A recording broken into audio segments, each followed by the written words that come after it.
Ephesians chapter 6, ang ating pong aralin po ngayong umaga. Ako po ay babasa po ng salitang Tagalog. Ako po isundan po ninyo sa inyo po mga Bible. Ephesians chapter 6. Aking po mabasahin simula talatang 10. At kayo po ay sumunod sa ating pong pagbasa. Verse 10, sa katapos-tapusay, magpakalakas kayo sa Panginoon at sa kapangyarihan ng kanyang kalakasan. Sapagkat, in verse 11, mangagbihis kayo ng buong kagayahan ng Diyos upang kayo'y magsipagtibay laban sa mga lalang ng dyablo. Sapagkat ang ating pakikibaka ay hindi laban sa laman at dugo, kundi laban sa mga pamunuan, laban sa mga kapangyarihan, laban sa mga namamahala sa kadiliman, ito sa sanglibutan, laban sa mga ukol sa espiritu ng kasamaang na mga dakong kaitaasan. Dahil dito magsikuha kayo ng buong kagayahan ng Diyos upang kayo'y makatagal sa araw ng masama, at kung magawa na lahat ay magsitibay. Magsitibay nga kayo na inyong mga baywang ay mayroong bigkis ng katotohanan, na may sakbat ng mabuti ng katwiran, at ang inyong mga paa ay may pangyapak na paghahanda sa ebanghelyo ng kapayapaan. Bukod dito ay taglay ninyo ang kalasag sa pananampalataya, na siyang ipapatay ninyo sa lahat ng nangagniningas na suligi ng masama.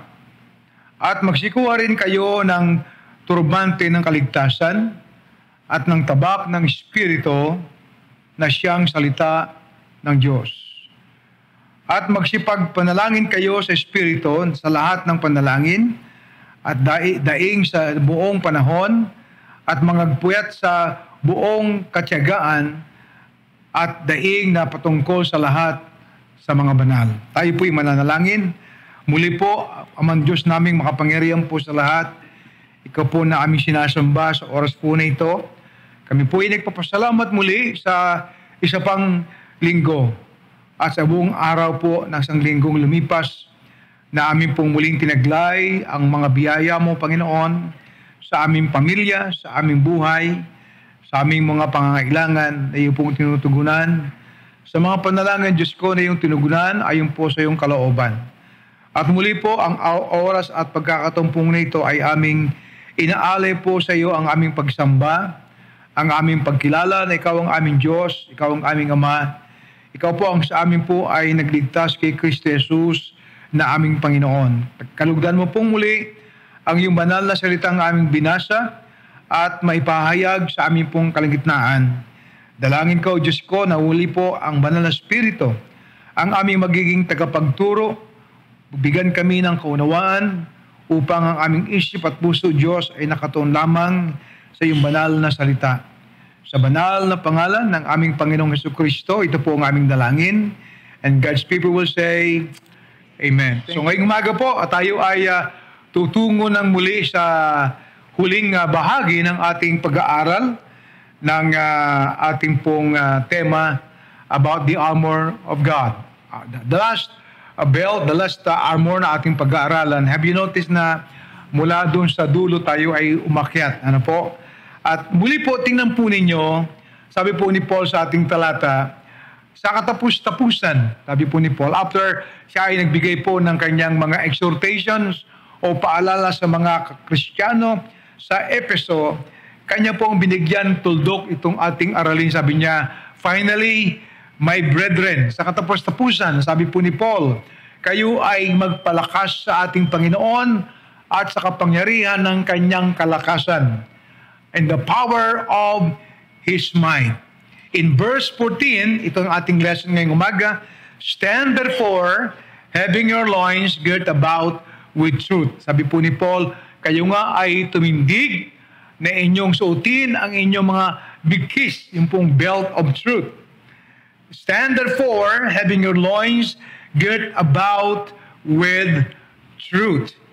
Alam niyo po, sa ating panahon, napakahalaga ng ang pinag-uusapan ay katotohanan, di ba? Pero mahirap magsabi ng totoo sa panahon po natin. Tama po ba? Sapagkat yung totoo ngayon ay sa ibang tao ay pinapamali. Yung mali naman, ginagawang totoo. Kaya pagkamisan, yung mali parang totoo. At yung tama, mali. Di ba? Kaya marami pong nalilisad sa pananampalataya. Ngunit, kung ating pong makikita, sabi po ni Paul sa ating mga Kristiyano, ikaw ay tumindig. Ikaw ay tumindig, having your loins, yung ating pong baywang, girt about with truth. Ikaw ay magbigkis sa iyong baywang ng katotohanan. Dito po sa ating aralin, ang katotohanan ay sinisimbolo ng bigkis ng katotohanan. Belt of truth. Ang bigkis ng katotohanan. At ang katotohanan, kapatid, ay tumitindig para sa atin. Ating sinusunod po ito both into ways. One, it is for our protection, para po sa tayo po ingatan sa kamilian. And pangalawa, it would make us effective in our spiritual battle. Upang tayo po ay maging epektibo sa ating pakikihamok, sa ating pong kaaway. Kasabi po ni Pablo, sapagkat tayo ay mayroong pakikipaghamok hindi sa laman, hindi sa dugo, kundi sa spiritual. We are fighting a spiritual battle. Walang kawal na tumitindig, kapatid, na kulang yung kanyang kasuotan. Sabi po ni Pablo sa ating talata, kung isang kawal ay tumatayo na asuot niya yung kanyang panglabas na kasuotan, siya ay manatiling kulang kung wala yung belt na sa kanyang pong bigkis, sa kanyang baywang. At ikaw at ako, probably tayo mga lalaki. Ako bilang nakasanayan ko na magsuot ako ng belt, bagamat hindi lahat naman ay nagsusuot ng belt. Pero sa isang kawal, yung pong girdle of truth or belt ng isang kawal, ay hindi po lamang isang palamuti o kaya ay adornment. Meron po yung ginagampanang importanteng bagay para sa isang kawal ng gobyerno. Ito po ay upang mapanatili sa kanyang sarili yung kanyang mga kalasag. Ano po? That is one of the use of this belt. Okay? In keeping all parts intact sa kanya. So it would mean that the belt of a soldier would mean to secure all the necessary armor ng kanyang katawan. Ano po? At hindi lang po yun, it would make a soldier freedom from any movement. Parang sa atin mga kapatid, bagamat ikaw at ako, alam po natin yung salita ng Diyos, alam po natin yung mga armor na dapat nating suotin, but without this belt of truth that we would carry everywhere we go, ang ating buhay Kristiyano po ay hindi po ganap o kaya po ay kulang. Ang belt ng truth ay nisimbolo ng katotohanan. It would symbolizes our Christian faith, yung kabuuan ng ating aral, yung kabuuan ng ating pananampalataya, yung ating pong doktrina sa ating pamumuhay. That's why ikaw at ako ay nararapat na maging matibay po dito sa aral ng ating Panginoon. So having this truth in our lives, it would mean we could handle everything sa ating buhay bilang mga mananampalataya. If there is a proper understanding of the Word, we would feel confident. Meron po tayong kumpiyansa, meron tayong pagtitiwala patungkol po doon sa ating pong buhay Kristiyano. Kaya po, napakainam na maunawaan po natin kung ano yung dapat nating maging proper response dito po sa armor ng ating Panginoon, especially yung ating pag-aaral po ngayong umaga. Ang sabi po ni Pablo, that ye may be able to stand, upang inyong matindigan. Alright? Ang mga paraan ng diablo. Without the strength of God and protection of this spiritual armor, ikaw at ako po, it would be very impossible. Napaka-imposible sa kanang ating mga Kristiyano po yung tayo ay tumindig ng matagumpay sa ating pakikipaghamok spiritual. Bakit po? Sabi po ni Paul, because there are evil days that would be coming. Darating ang mga masamang panahon. Kung kaya po, sabi po ni Pablo, because evil days are coming. Ang masama ay darating in verse number 11. Put on the whole armor of God that you may be able to stand against the wiles of the devil. Marami pong lalang ang diablo na kanya pong nilalagay sa ating pong daraanan. Maaring tayo po ay magdugumpay sa isa, there will be another one. Right? There will be another one. Ikaw at ako bilang mga Kristiyano po, napakarami pong mga unsettled issues sa buhay po natin. Marami po yan. Kung kaya po, kailangan po natin ng katotohanan ng salita ng ating Panginoon.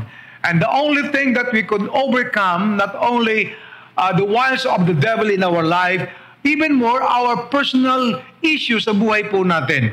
Ano po? Bilang Kristiyano, mananampalataya ng ating Panginoon.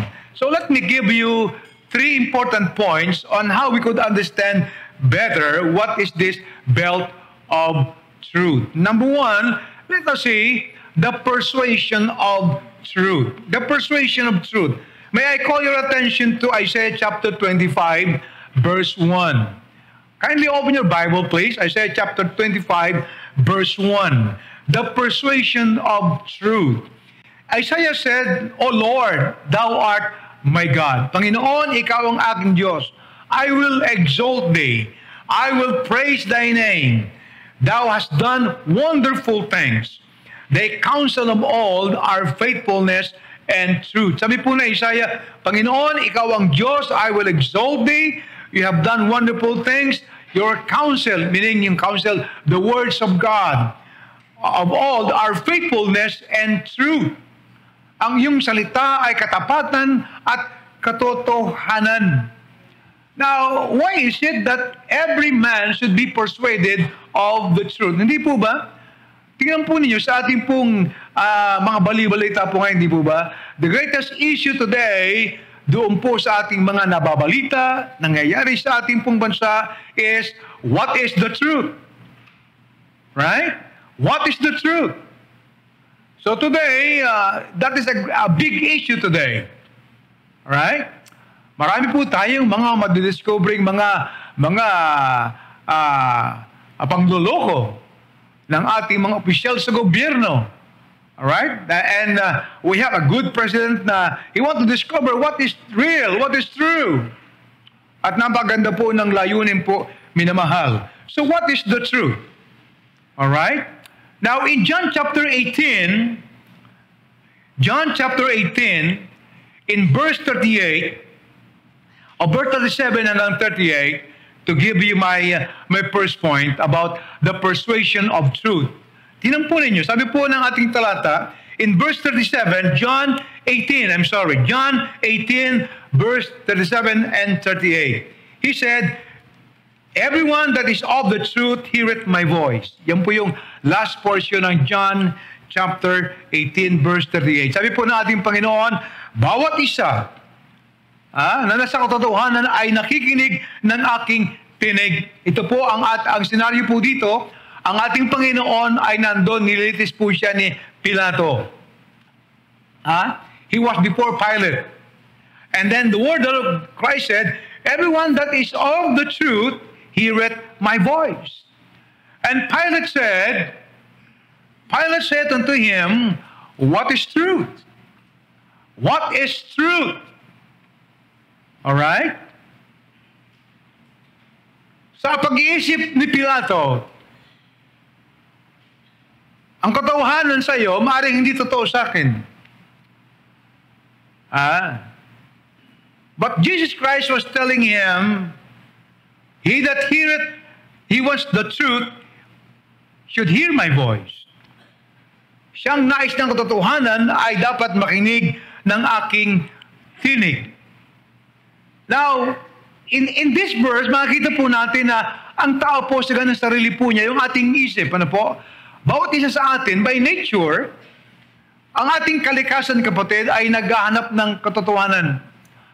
Our mind possessed by nature the desire for truth. Sino sa inyo ang hindi naghahanap ng katotohanan? Meron ba? Did anybody hear na, ako na to, gusto ko yung kasinungalingan? No. Because hindi po tayo nilikha ng Diyos dyan. Tama po ba? By nature, God created man, and He possessed that nature, the desire of the truth.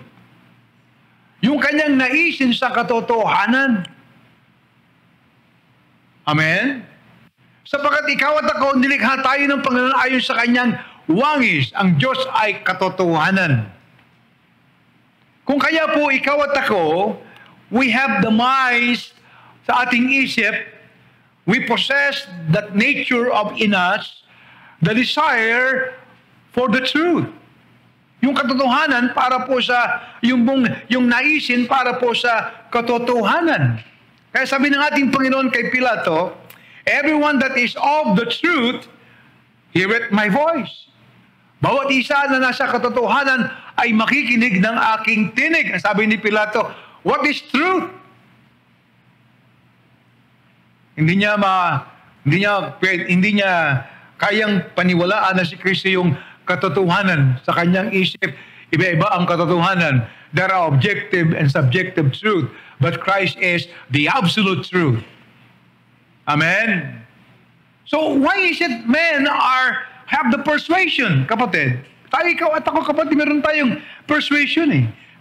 Meron pumipilit sa atin na tuklasin natin ang totoo. Tama po ba? Do you agree with me? Amen?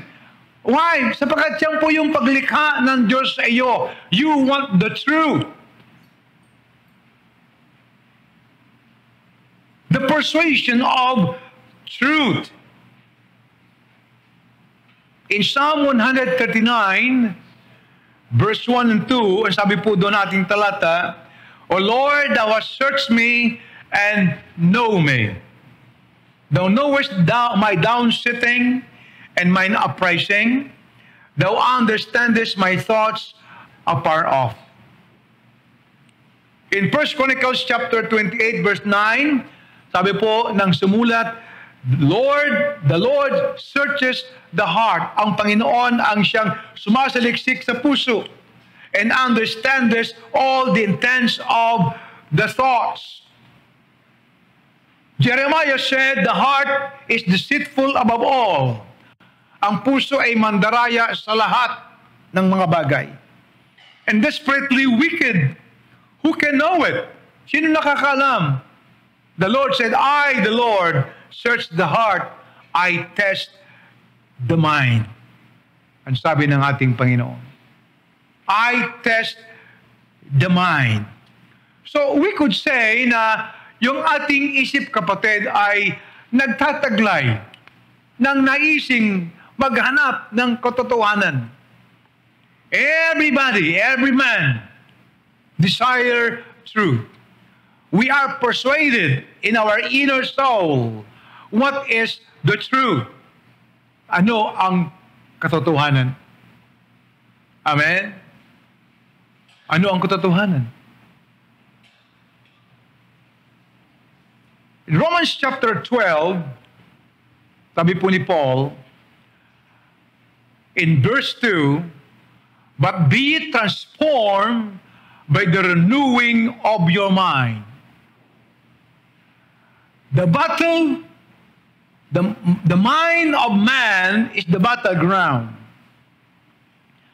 wherein every moral and spiritual battles are being fought. Kaya sabi po ni Paul, be transformed by the renewing of your mind. Huwag po natin kalimutan, kapatid, sabi po ni Paul sa ating aralin po dito sa Ephesians chapter 6, that there are wiles of the devil. Alam po yung the wiles, yung mga lalang ng diablo, yung kanya mga bitag. Siya po ay maraming mga patibong sa buhay po natin.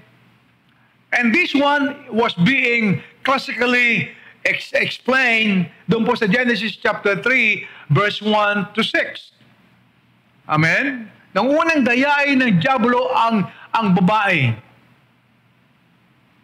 Ang sabi mo ng Biblia, and when the woman saw that the tree was good for food, and that it was pleasant to the eyes,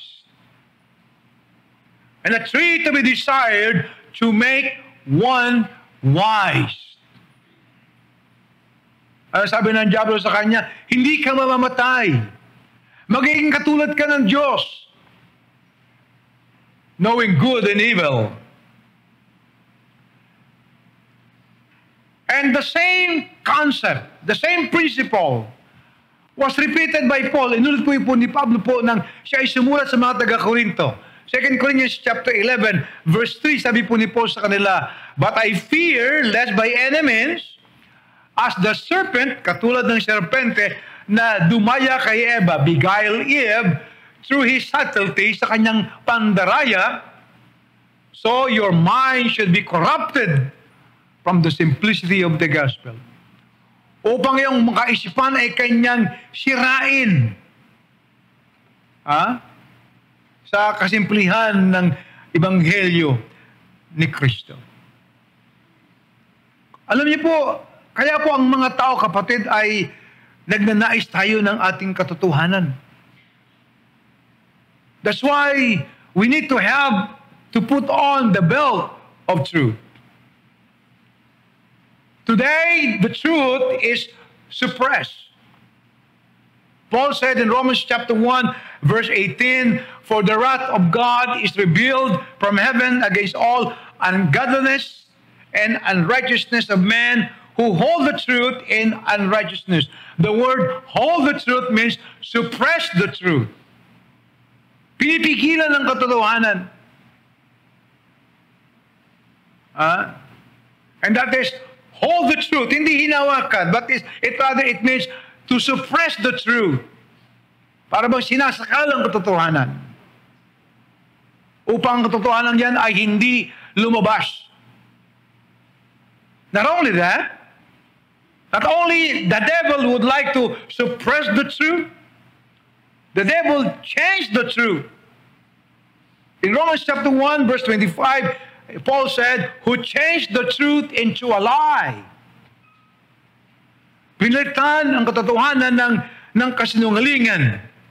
Dito po sa Romans chapter 1, mula sa ating babasahin po mga talata, sabi po ng Biblia, and worship and serve the Creator more than the Creator who is blessed forever. Amen. Ano isa sa katotohanan ng ginawang sinungaling ng diablo? Pwede ko sumamba sa kanino man. Kaya po, yung kamalian, kasinungalingan is not only being suppressed, but changed. Who changed the truth of God into a lie. So the belt of truth would lead us to the ways of God's truth. Pagsuot natin, kapatid, dyan, ang baluti natin, ang ating sinturon ng katotohanan. Ang sabi po ni Pablo sa ating mga Kristiyano o ni Pedro, 2 Peter chapter 1 verse 12, wherefore I will not negligent to put you in remembrance these things, though ye know them, and be established in the present truth. Kayo ay magpatatag, maging matatag kayo sa katotohanan ng salita ng ating Panginoon. Hindi ko mo ikaw ay Kristiyano, palagi kang nanatili sa katotohanan. Amen? That's why in our Christian life, we have some issues when it comes to truth. Hello, amen? We have some issues when it comes to truth. Kaya sabi po ni Pedro sa atin, be established in the present truth. Now, even Paul, when he talked to the Galatians in chapter 2, verse 14, sabi po ni Paul, "But when I saw that they walk not uprightly according to the truth of the gospel," nang makita ko na sila'y lumalakad na hindi matuwid ayon sa katotohanan na ebanghelyo ni Kristo. Kaya po bilang Kristiyano kapatid, it is possible that we have know the truth, but we are not walking in the truth. Amen? Hello? The persuasion of the truth. We are being persuaded by the truth. Na ano po yan? Hanapin natin. Our minds by nature possess the desire for the truth. Hinahanap natin ang katotohanan. Amen?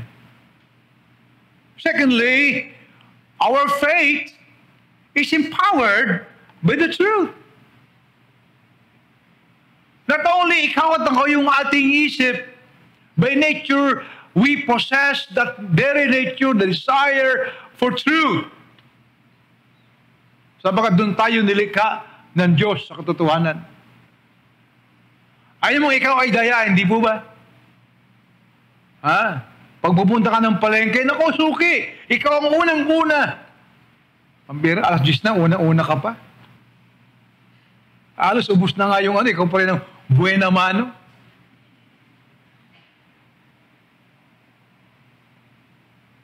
Tinimbang, ngunit kulang. Pagdating sa bahay, kakaunti lang. Sakto naman ang binayad mo.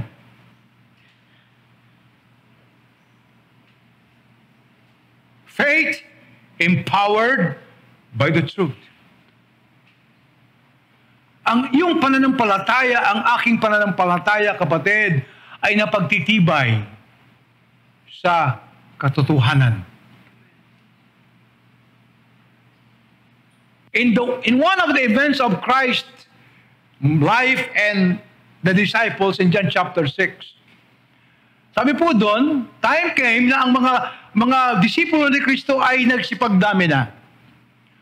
At si Kristo by name, yung kanyang pamamaraan, kanyang ipinangangaral ang kanyang salita sa mga tao. Ngunit madalas yung salita ng Panginoon ay mabigat ang dating sa tao. In John chapter 6.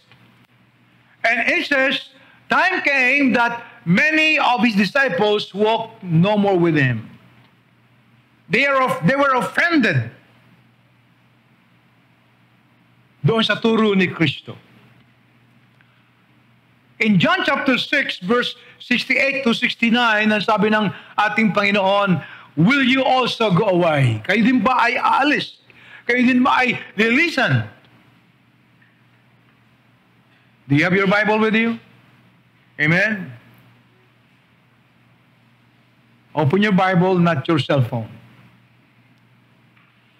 If you don't have your Bible, just listen to me. Simon Peter answered the Lord. He said, "Lord, to whom shall we go? Panginoon, saan kami pupunta? Thou hast the words of eternal life." Amen. Ikaw ang nagtataglay ng salita ng buhay. And we believe that and are sure that thou art the Christ, the Son of the living God. You see what is the second persuasion, kapatid, ng truth sa buhay ng isang tao, sa buhay ng isang Kristiyano? Una, yung ating isip, by nature, possess the desire for truth. Ayaw mong madaya. Tama po ba? Sapagat ayaw mong madaya, ayaw mo ring mandaya. Sapagat gusto mo ng katotohanan eh. Amen? Hello?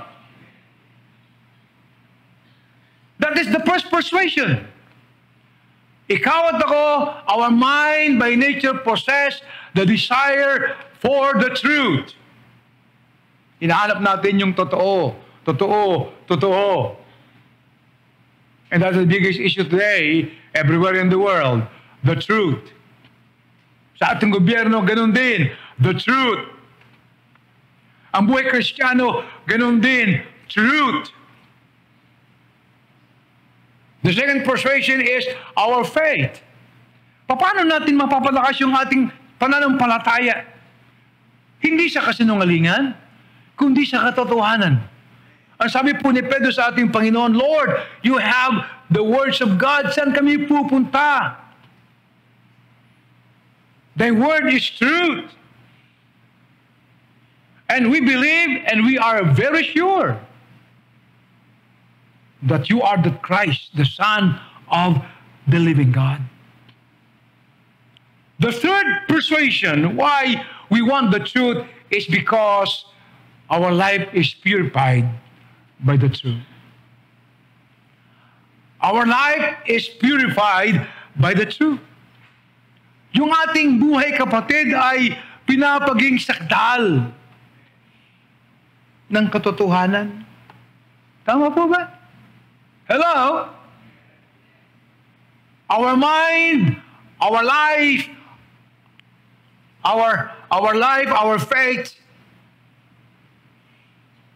Why we are persuaded? There is the persuasion for the truth. Ang sabi po ng Psalm 119 verse 9, wherewithal shall a young man cleanse his way, by taking heed thereto according to thy word. So this is the first reason bakit kailangan natin ang katotohanan. Kailangan natin yung shoot palagi yung bigkis ng katotohanan. Sapagkat mayroong persuasion ng katotohanan sa buhay mo. Amen? Your mind persuaded you. There is an inner impulse in your mind. I want the truth. I want the truth. Amen? Kaya hindi sanay sa kasinungalingan, hindi makatulog pag siya ay nanday sa kanyang kapwa. Yung sanay naman sa pagsisinungaling, hindi makatulog kapag gumawa ng katotohanan.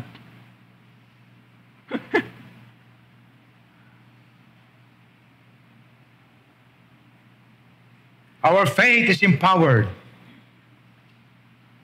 Our life is being purified. That's why sabi po ni Paul sa ating talata in verse 14, stand therefore, having your loins girt about with truth, the belt of truth. One, because of what the truth persuades. Persuasion. Secondly, the power of the truth. Ang kapangyarihan ng katotohanan. In the book of Psalm chapter 12, Psalm chapter 12, verses 6 to 7, sabi po ng sumulat, David said, the words of the Lord are pure words. Ang salita ng Panginoon ay dalisay na salita. As silver tried in a furnace of earth, purified 7 times. Look at the word of God, sabi po ng Biblia. Hindi tulad ni David sa ginto na sinusubok sa apoy. Not only once, but 7 times. Meaning, pinapakita po ni David, yung bang bakit natin dapat pagtiwalaan ang salita ng ating Panginoon sapagkat ito ay salita ng katotohanan. Thou shalt keep them, O Lord. Thou shalt preserve them from this generation forever. Sipin mo yun, ano? Yung salita ng Panginoon ay kanyang iningatan. Hindi ito nababago, bagamat pinipilit ng taong baguhin upang maging tama sa kanyang timpla. You see how the world today corrupt the words of God?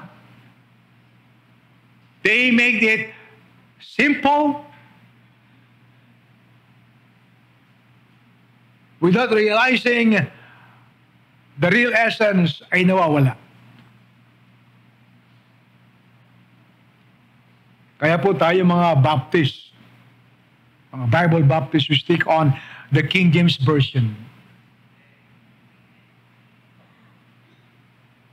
Why? Because if you would study deeply, the real issue, kapatid, yung bang purity of the meaning of the word. Let me give you one example.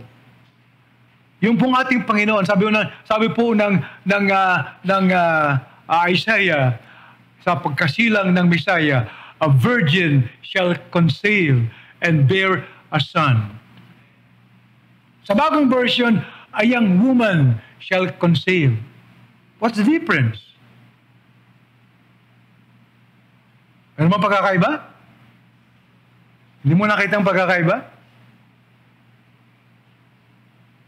Pinagdidiinan na po doon yung virgin birth ni Christ. Hindi, sa apat din pa, hindi ka mo, young woman is virgin.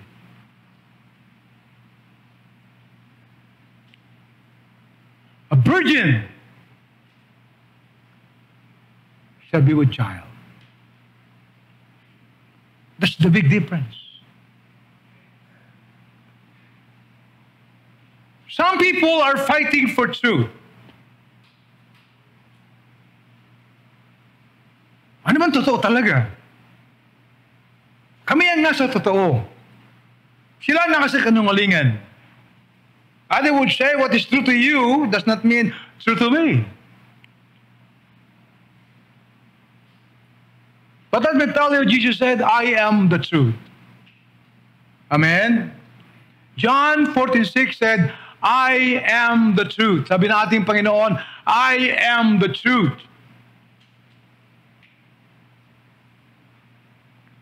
He didn't say, I am a truth.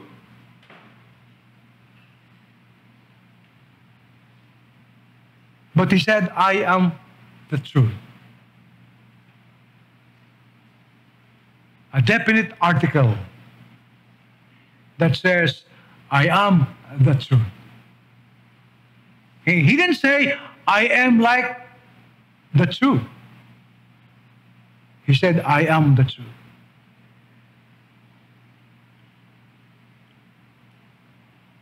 No man can come to the Father but by me. Amen? Christ was telling us, He is the absolute truth.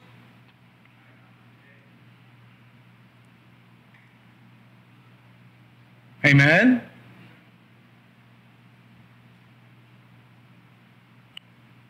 Now, I think I use this as part of my illustration sometimes sa ilang pong mga lesson, and the author was unknown. Let me repeat again some of this, mentioning some religious founder or leaders. The author said, Buddha simply said, I am a teacher in search of truth. Jesus said, I am the truth. Have you seen the difference? Confucius said, I never claimed to be holy.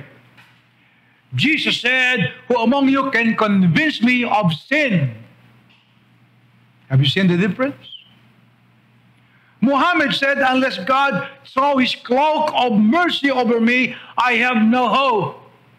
Jesus said, unless you believe in me, you will die in your sin. Have you seen the difference?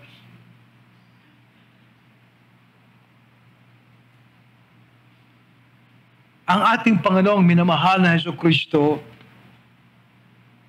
siya ang katotohanan. When Christ said, I am the truth, it's because no man can fully understand the truth until he knows Jesus Christ. Amen? Hindi mo unawaan yung kung ano yung katotohanan hanggat hindi mo kilala si Kristo. Sapagkat si Kristo ang katotohanan.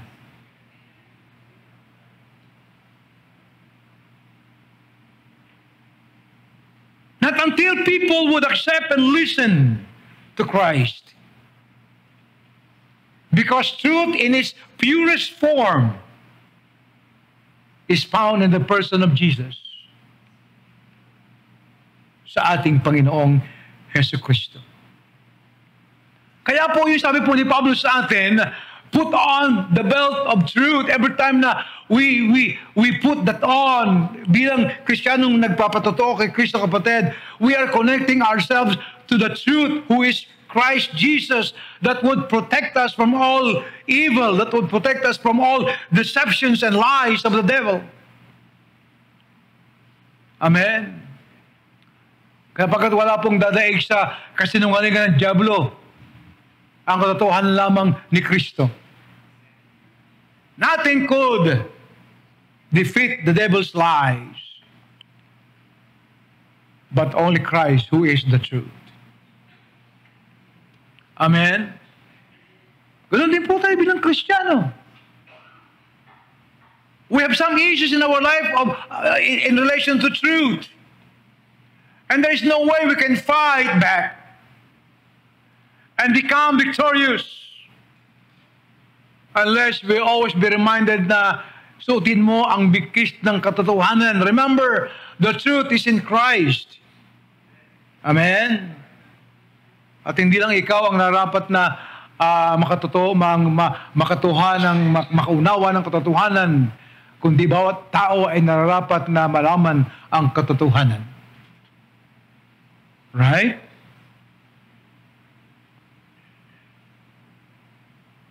So the truth is in Jesus. The truth is in the person of our Lord Jesus Christ. Bakit po? Sapagkat yan ay pinakita ng Panginoon sa atin. He exemplified the truth. Walang sino man kapatid na makapagbibigay po sa atin ng tamang paghalimbawang katotohanan kung hindi siya ang katotohanan. Amen? Hello? Sapagkat ikaw at ako po, hindi tayo palaging nanatili sa katotohanan eh. But Jesus, throughout His life, the very first Son of Christ, is truth. Kaya si Kristo po ang tunay na pagbibigay ng halimbawa, siya mismo ang katotohanan, mga kapatid. That is the power of truth. Christ is the truth. Anybody who wants the truth, you come to Jesus. Amen? You come to Jesus. Because Jesus Christ, truth is being exemplified. Binigyan niya ito ng paghalimbawa mismo sa kanyang buhay. Pangalawa po, the truth exalts. Ang katotohanan ay nagtataas sa salita ng Diyos. Where can we find the standard ng ating buhay? Ang ating Panginoon, ang kanyang banal na salita. Sabi po ng Psalm 119, verse 89, 130, and 160. Basahin niyo po ang mga talatang po yan. In verse 89, sabi ng Biblia, forever, O Lord, thy truth is settled in heaven. In Psalm 119, verse 130, the entrance of thy words giveth light. It gives understanding to the simple. In verse 160, thy word is true from the beginning. Ang iyong salita ay katotohanan mula pa sa simula. Kaya meron pong dahilan ng dyablo kung bakit ikaw, ang sino man, ay kanyang ilayo sa katotohanan. Ginagamit niya ang pandaraya, wiles of the devil, ang kasinungalingan upang ang tao po ay layo niya sa katotohanan, and at the end, men will be what? Deceived and bring them to destruction. Amen?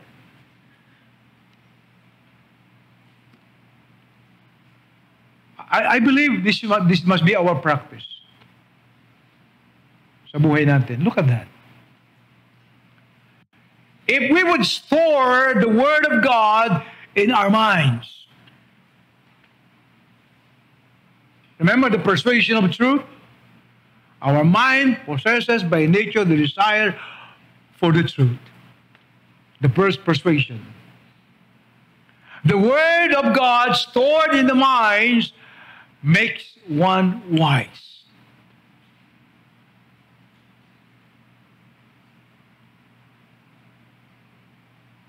The Word of God, believed in the heart, makes one safe. Safe from Satan's lies. Ligtas siya doon sa mga pandaraya ng dyablo sapagkat alam niya ang katotohanan. The Word of God being practiced makes one holy. Amen? In relation to our first point, the persuasion of the truth, our mind possesses the nature for the desire of truth. Our faith is empowered by the truth. Our life is purified by the truth. Amen? At sana po ito yung persuasion natin. Bakit kailangan natin ng katotohanan? We should always remember, ang katotohanan ay na kay Kristo at si Kristo ay nasa atin.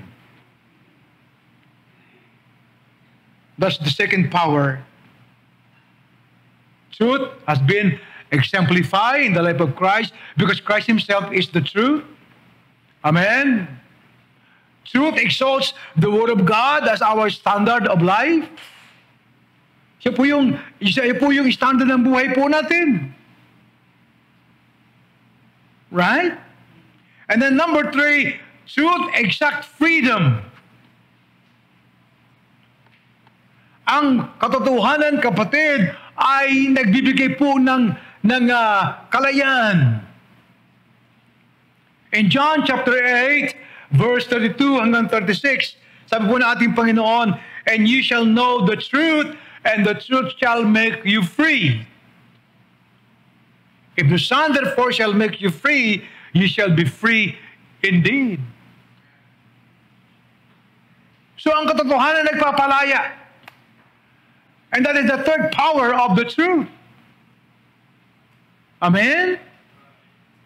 Nothing could free a Christian sa kasinungalingan maliban sa katotohanan. Sabi ng ating Panginoon, and you shall know the truth. And the truth shall make you free. Ano at sino sinasabi ni Kristong the truth? Ang sabi ni Kristo, if the Son therefore shall make you free. Christ is the truth. Ang sinasabi po niya sa verse 32, and you shall know the truth.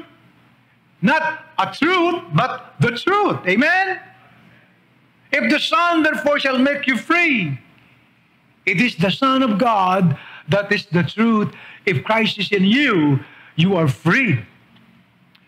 Christ set us free from the bondage of sin. Set us free from the condemnation of sin. Christ sets us free from the penalty of sin. Christ sets us free from the destruction of sin. Amen? You see the freedom, kapatid? Na meron tayo sa ating Panginoon. Kung kaya sabi ng ating Panginoon, the Son shall make you free because the truth shall make you free and Jesus is the truth. Right? That's the third power of the truth.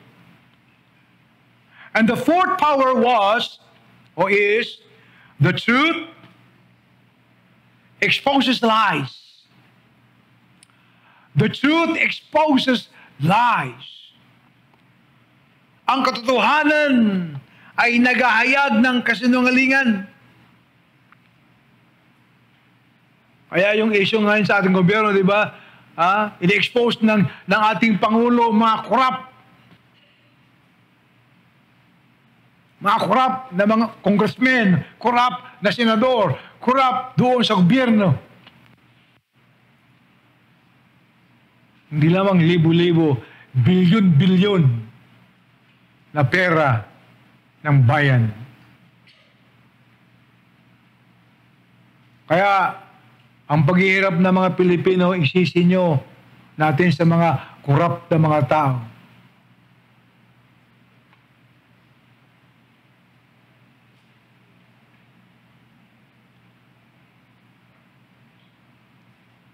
John 8:44. Sabi ng Panginoon sa mga taong nakikinig sa Kanya. Sabi ng mga tao, kami ay anak ni Abraham. Hindi kami anak anak ng pagkakasala. Our father, Abraham is our father. Sabi natin pa sa kanila, if Abraham is your father, you will love me because before Abraham was I am. Abraham your father saw my days. But you are not of God. Sabi ng ating Panginoon. In John 8:44, sabi niya, you are of your father, the devil. Tingnan niyo yan. Ang sabi ng Panginoon, kayo ay sa inyong amang diablo. Ang sakit makinig, ano? O ikay nando, sabi ng mga sa'yo, ikaw ay sa inyong amang diablo. Hindi ka matutuwa sa salita ni Kristo yan eh. But that's a hard saying. And the lust of your father you will do. He was a murderer from the beginning. Siya ay mamamatay tao mula pa sa simula. Kailan po yun? Genesis chapter 3 ng kanyang paslangin spiritually ang ating unang mga magulang. He abode not in truth. Siya hindi nananatili sa katotohanan because there is no truth in him. Walang katotohanan sa kanya. Sino yun? Yung diablo yun. When he speaketh a lie, he speaketh of his own. Pag siya nagsalta ng katotohanan, nagsasalta ng siya mula sa kanyang sarili because he is a liar and the father of it. So Jesus exposes lies. In what way? Telling them the truth. Tama po? Kaya pag nagsabi yung isang tanong katotohanan, sino yung nagagalit? Yung nasa kasinungalingan. Tama po ba? Amen?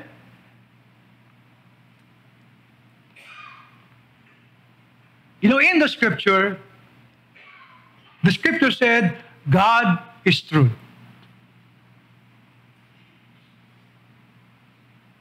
Christ said, I am the truth. The Holy Spirit is the Spirit of truth. Have you seen that? The Trinity of the Godhead, truth is being ascribed to them. The Father is the Father of truth. The Son is the truth. The Holy Spirit is the Spirit of truth. John 14:17, the Lord said, even the Spirit of truth. Amen?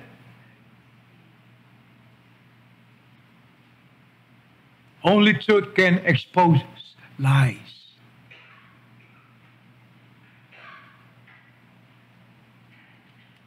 And there is only one way na ang tao po ay lumaya sa kasinungalingan. Sabi po ni Paul sa Ephesians chapter 4, verse 18. Follow me please. Sabi ni Paul, having the understanding darkened. Yung ating isip ay pinagdilim. Alienated from the life of God. Hiwalay sa buhay ng Diyos through the ignorance of sin that is in them. Dahil sa kamangmangan sa kasalanan na nasa kanila. Because of the blindness of their heart. Pagkabulag ng kanilang mga puso. And there is only one way that man could be free from this darkness. And that is the truth of Christ. Right? Yung katotohanan ng ating Panginoon. So that's the power of the truth. Amen? Kaya sabi po ni Paul, put on, stand therefore, having your belt, having your loins, yung ating waist. Put on the belt of truth.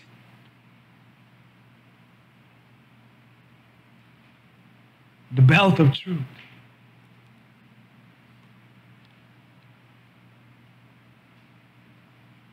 Number 3, the promotion of the truth. The promotion of the truth.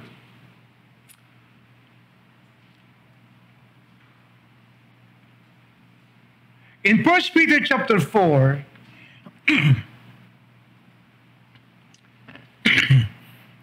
from verse 12 to verse 16,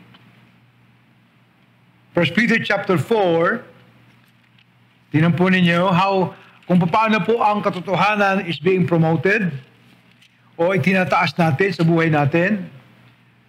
In 1 Peter chapter 4 verse 12 to 14, Peter said, Beloved, think it not strange concerning the fiery trial which is to try you, as though some strange things happen unto you. Sabi ni Paul, mga minamahal, huwag niyong isipin ang mga hindi kanariwang nangyayari sa inyo sa pagsubok ng iyong pananampalataya ay nangyayari sa inyo sapagkat ito inyong lubhang pinagtataka, sabi niya. But rejoice, kayo mga galak, inasmuch as you are partakers of Christ's suffering, sapagkat kayo ay nagkakaroon, nakikibahagi sa paghihirap ni Kristo, that when His glory shall be revealed, yung kanyang kalwalhatian ay mahayag, ye may be glad also with exceeding joy. Kayo naman na magkakaroon ng lubhang kagalakan. If you be reproached for the name of Christ, happy are ye. Kung kayo ay inalipusta sa pangalan ni Kristo, kayo ay mga galak. For the Spirit of glory and of God rested upon you. Sapagkat ang Espiritu ng kalwalhatian ay nananahan sa inyo. On their part, sa mga taong yon na tumatulig sa Christ is even spoken of, but on your part, He is glorified.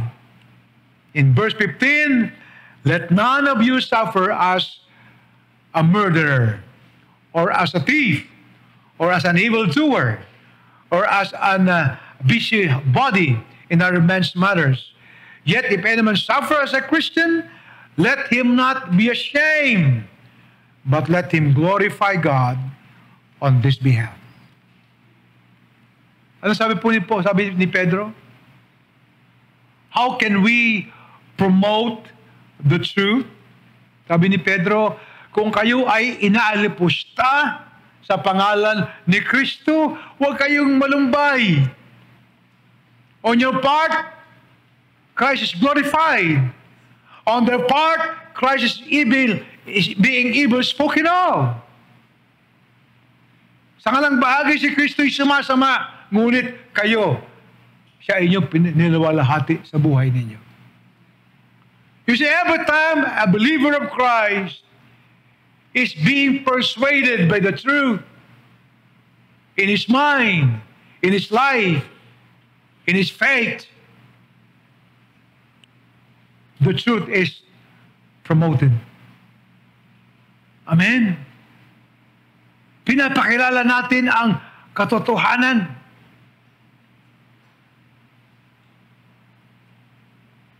Pinapakilala natin.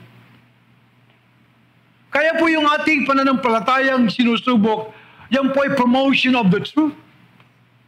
Na ikaw na pinag-uusig dahil sa mabuti mong gawa, that is the promotion of the truth. Hello, amen? Tinutulig siya ka sa pananampalataya mo kay Kristo, yan ay promotion of the truth. Right? Tinutulig siya ka sa pag-aaral mo ng Biblia, that is for the promotion of the truth.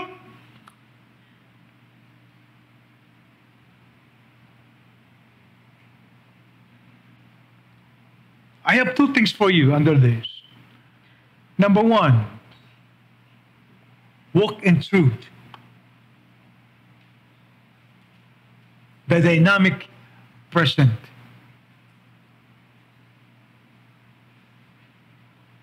Lumakad sa katotohanan. Sabi po ni Paul sa Ephesians chapter 5, kindly open your Bible. Malapit po sa chapter 6. Sabi po ni Paul sa verse 14, wherefore he saith, awake thou that sleepest, arise from the dead, Christ shall give you light. Alam niyo mga Kristiyano po na hindi niya ipinamumuhay yung kanyang pananampalataya ay parang taong natutulog lang without any activity.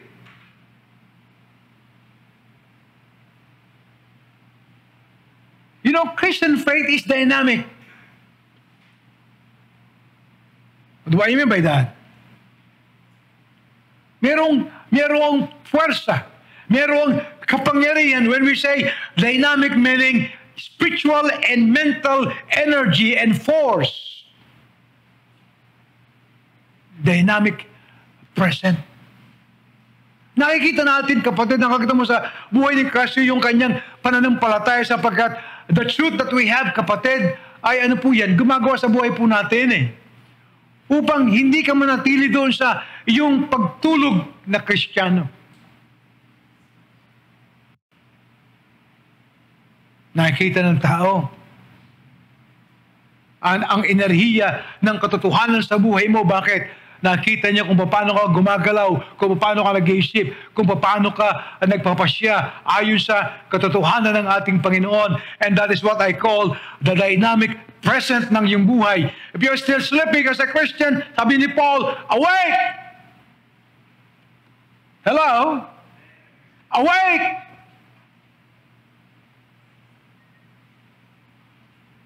Gumising ka. You walk in the truth.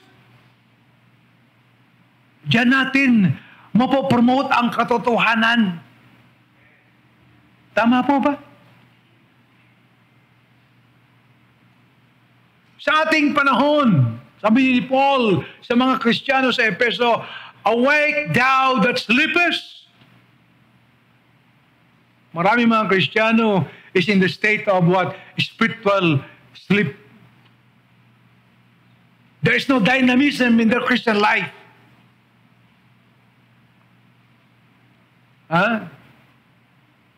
There is no power in their Christian life. Hindi mo madamay impluwensya ng katotohanan sa buhay nila. Maging yung kanyang sariling kapitbahay, yung kanyang kamanggagawa, yung kanyang kaibigan, they could not feel the force of his Christian faith. Wala. Walk in truth. You see, in the Bible, sabi ng Biblia, and Enoch walked with God. For 365 years of his life, he walked with God. You see the dynamism of Enoch's life? Hello? The active force ng kanyang buhay. Lumakad siya minamahal sa kanyang dalang buhay niya, kapatid, walking with God, and the people feel it, the people know it, the people see it, the people hear it. Mga Kristiyano, mga spiritually tulog, malalamya sa buhay nila. Hindi madama ng kanyang kapitbahay, ng kanyang kaibigan at kamag-anak yung katotohanan sa buhay niya, sapagkat hindi siya lumalakad sa katotohanan. He's still spiritually asleep.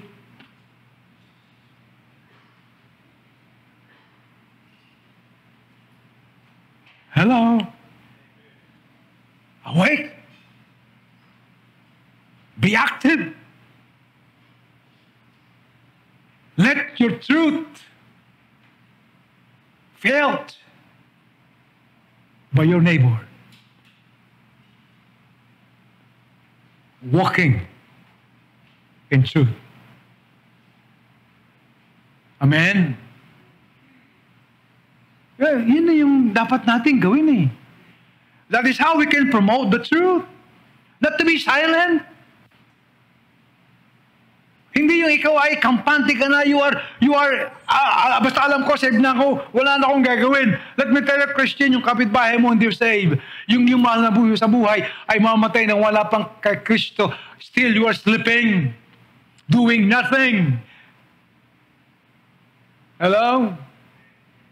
Pag malala na, doon mo alalahanin na, pag-pray natin si ganito, yung aking kapatid, yung aking mag-anak, pag-pray natin, pastor, pakabisita mo. Sana nang buhay pa? Huwag niyo naghihingalo na.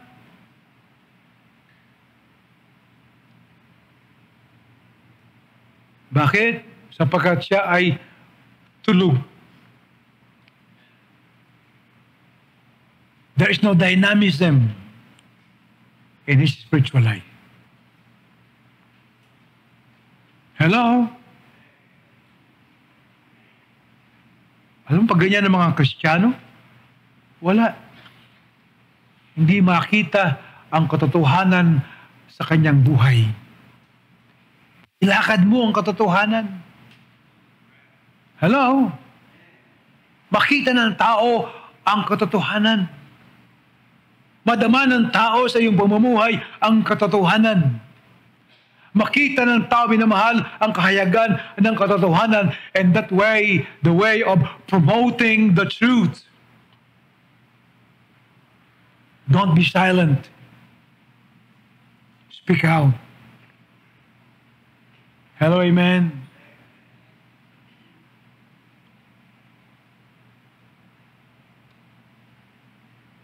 We have the persuasion of the truth. We have the power of the truth. I challenge you, i-promote natin ang katotohanan. Bawat isa sa atin ay tagapagtaas ng katotohanan. Hello, amen? Bawat isa.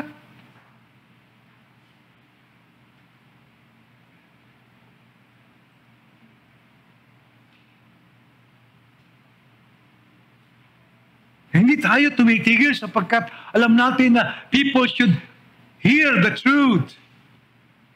People should know the truth. And the best way to do that is to walk the truth in your life. Amen? Kaya sabi ni Pedro, kung kayo ay sinasalbahe o wibikaan ng masama dahil sa kay Kristo, huwag kayo malumpay. Sa inyong, on your part, Christ is glorified. Though on their part, Christ is evil spoken of.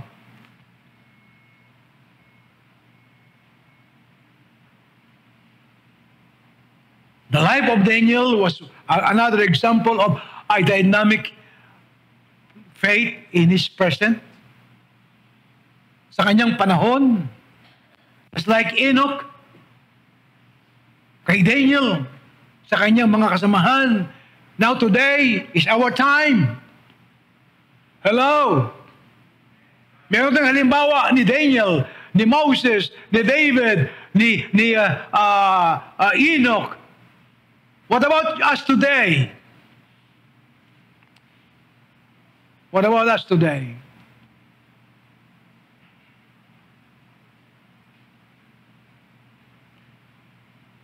What is the dynamic life you present sa ating panahon?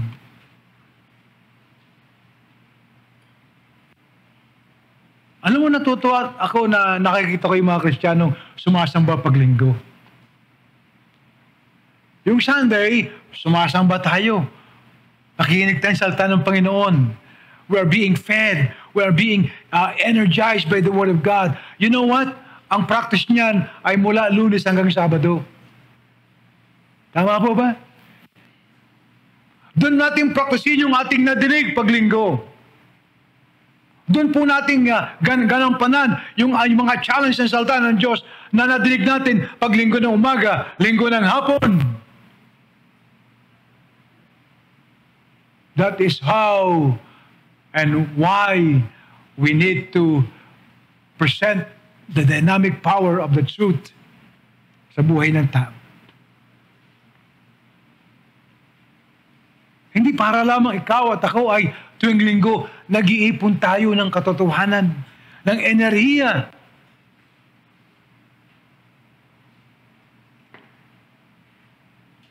Hindi lang pong layunin ng salita ng Diyos para ma-inform ka, ma-transform tayo, kundi ilakad natin ang katotohanan. Tama po ba, amen? Oh. Every Sunday, I am glad to see na some of you are writing notes. At sana po, walk that note in your life.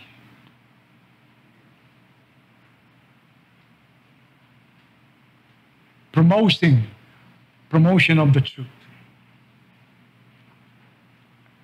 And then, secondly, witnesses for the truth. We have the duty to perform. One of the way we can promote the truth, yung ating first point kanina, walk the truth, the dynamic present. Ipakita mo na ang katotohanan ay buhay sa iyo. May aktibidad sa buhay mo. Merong enerhiya sa iyong buhay. Pag sinabi natin, dynamo, dynamite, there is power. Hello, amen? The second way we can promote the truth, na hindi lang po ikaw at ako ilalakad sa katotohanan, kundi ikaw at ako ay mga witnesses for the truth. And that is our duty. The duty to perform. Hello, amen? If walking in the truth would help us to be dynamic in our present time, becoming a witness for the truth reminds us of your duty to perform. Yung ating kagampanan na dapat nating gawin. In the book of Acts chapter 1,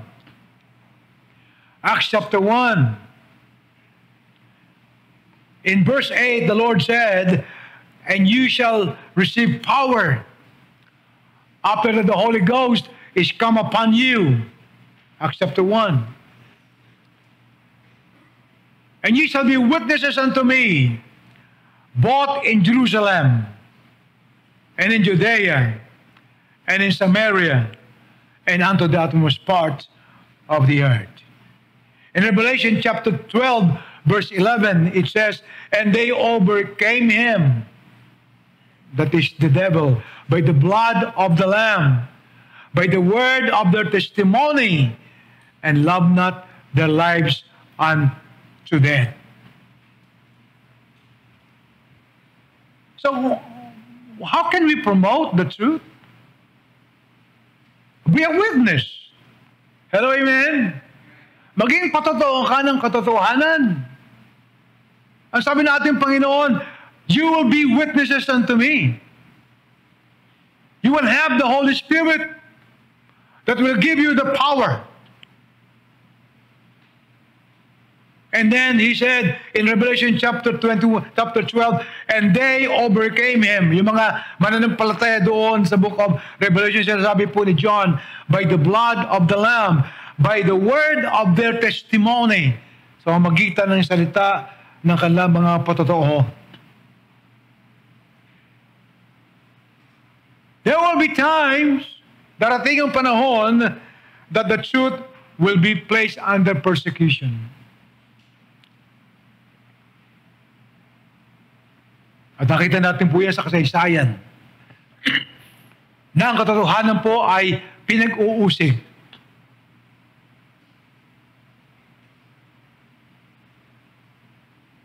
Ang salita ng Diyos ay sinusunog, sinisiraan, tinutuligsa, inilalayo sa mga tao. Truth, betimes are placed under persecutions. Alam po sabi po ng Revelation 12 na ating verse 11 na binasa last part, and they loved not their lives unto death.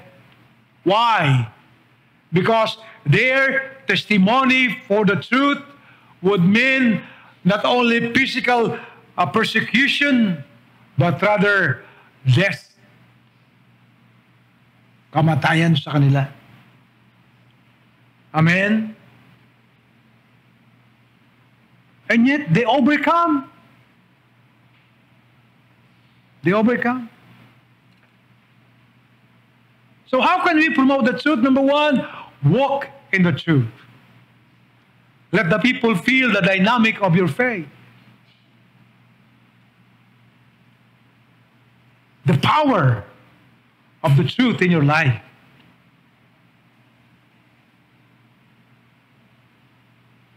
Sabi ni Paul, gumising ka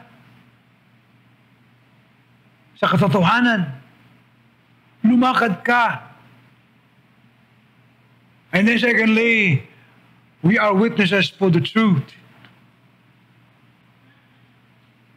Ikaw ay maging patotoo sa katotohanan. That is our second duty to perform.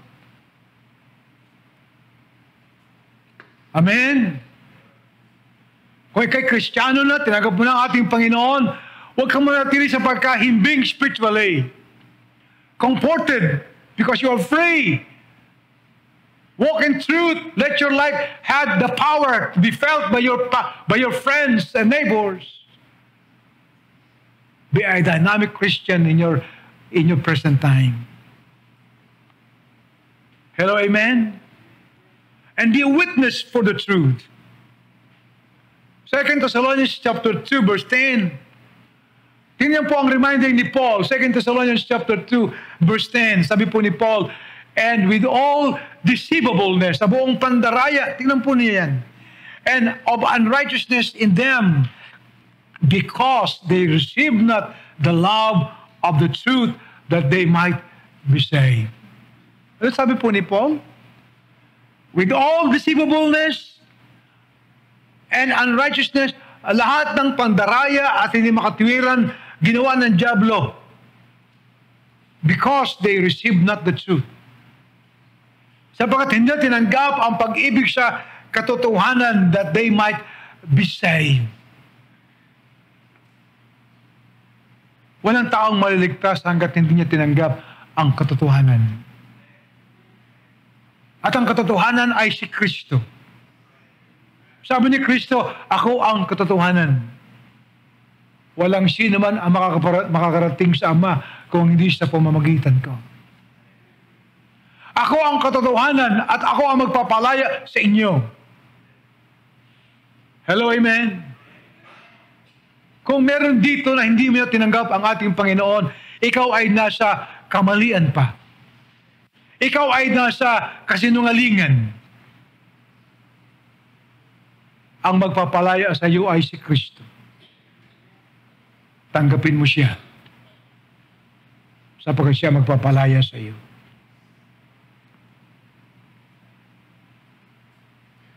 Now, I want to close our message this morning this way. I want you to listen the wonder of the words of God. Ang kamangamanghang salita ng Panginoon. The wonder of its formation. The way in which it grew is one of the mysterious of times. Could you imagine that? The wonder of its formation, kung paano ito nagsimula at paano ito lumaganap. The wonder of its unification, a library of 66 books, yet one book. The wonder of its age, the most ancient of all books. The wonder of its sale, the bestseller of all time and any other book.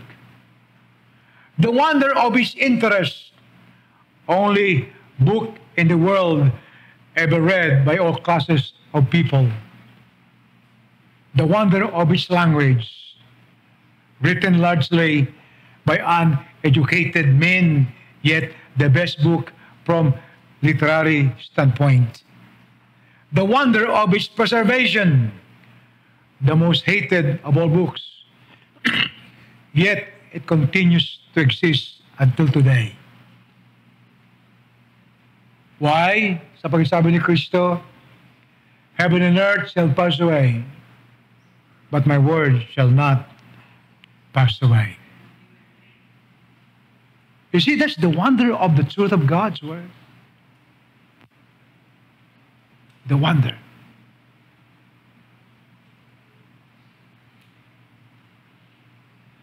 The persuasion of the truth. Our mind is asking and searching for the truth.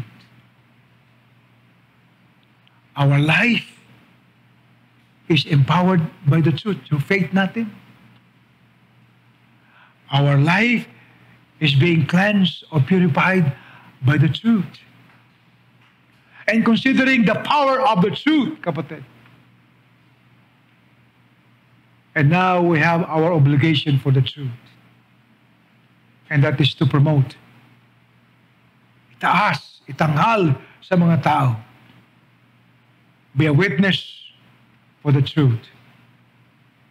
Let us walk the truth.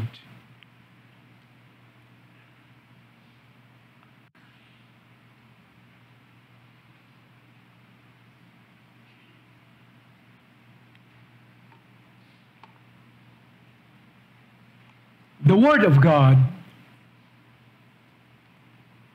is the book that forms a habit.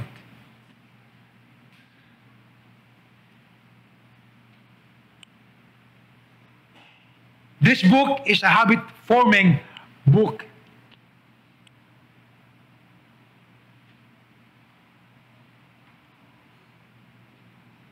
Regular use causes loss anxiety.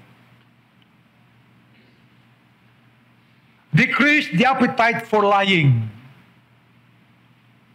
cheating, stealing, hating, quarreling, gossiping. Symptoms: it increases the sensation of love, peace, joy, compassion, and so on.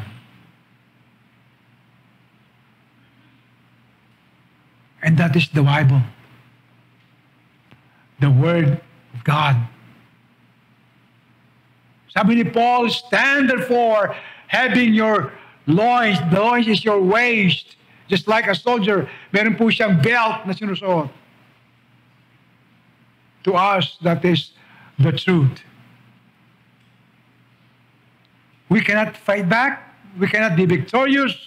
We cannot stand the evil days hanggat ang katotohanan ay hindi natin natanggap at hindi nanatili sa buhay natin. Kasi pagkamisan, as we close this lesson, akala po natin na yung si Pablo ay nagbigay lang sa atin ng paglalarawan ng kasuotan ng kawal.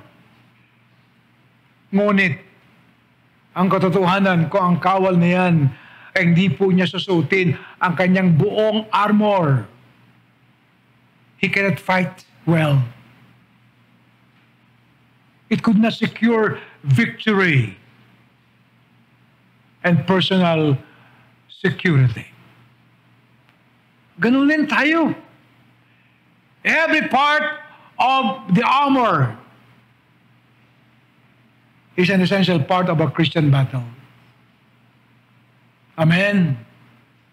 It is not only to inform you, but to tell you, as Paul said, put on the whole armor of God. that you may be able to stand in the evil days, and having done all, to stand. Amen? Having done all, to stand. Maraming mga Kristiyano, as we are fighting a spiritual battle, nakalugmok na lang sila. Mga talunan na. Why? Without taking it a proper consideration, yung armor ng Diyos na inihanda ng Panginoon para sa atin. Never neglect this. Never neglect.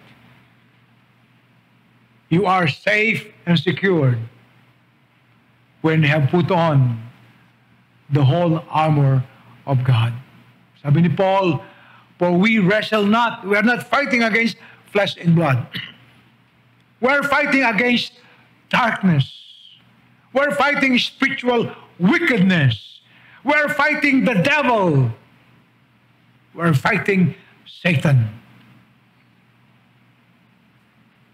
Put on the whole armor of God. Amen. May God bless you, so that again we would rise up strong and victorious. Let us pray. Shall we all stand up, please? Tayo po'y mananalangin. Ama namin Diyos, salamat po ng marami. Sapagkat kay Kristo, meron po kaming pananagumpay. Salamat po sa buong kalasag na meron kami, ang katotohanan, ang baluti po, Panginoon Diyos, ng aming pong sandata, ang breastplate of righteousness, ang feet of the gospel, ang belt of truth, ang shield of faith, ang helmet of salvation. And God, salamat po.